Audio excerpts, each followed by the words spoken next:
Hello there. We just wanted to give a little bit of advice about pastoral care and social contact during this time of isolation because of the coronavirus. We are seeking to interpret as best we can as church leaders the government advice that we reduce social contact to reduce the spread of infection. Obviously, individual families will need to make their own decisions about how to apply the advice to our own circumstances and networks. And this might indeed need to change as the advice changes.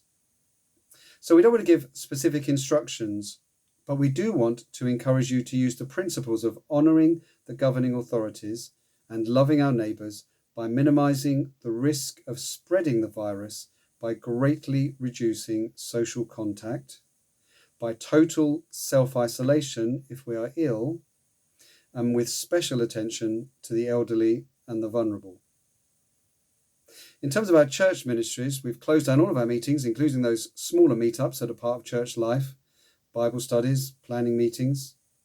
These need to move online where possible, or perhaps need to be suspended for a while. As a church, we're happy to give any technical help that you might need. We want to emphasise that social distancing is particularly important for those who are elderly and vulnerable because of their health conditions. As much as possible, these people should be socially isolated from the general public. This means, sadly, we would not generally encourage pastorally visiting them, even if you feel very well yourself. None of us know whether we might be carrying the virus, even with no symptoms. We know this might be really difficult, and that's especially true as many of our older friends are not really daunted by the thought of catching the virus. But we want to be wise about this and recognise that every infected person places some burden on others and possibly on the NHS too.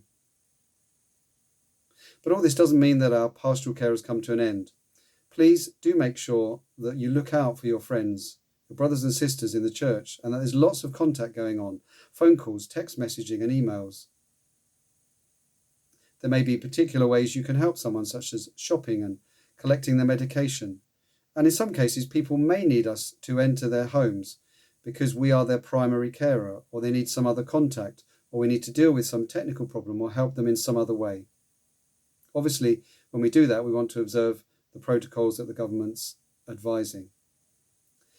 If you are self-isolating, there's lots of things we can encourage you to think about doing, including lots of learning and praying and studying and connecting with other people. But also it's very important to think about exercise. You can go out, even if you're supposed to be self-isolating. You're allowed to go out as long as you keep a couple of meters away from people around you. You can go out in your garden, you can go out to other places. Just avoid face-to-face contact with other people.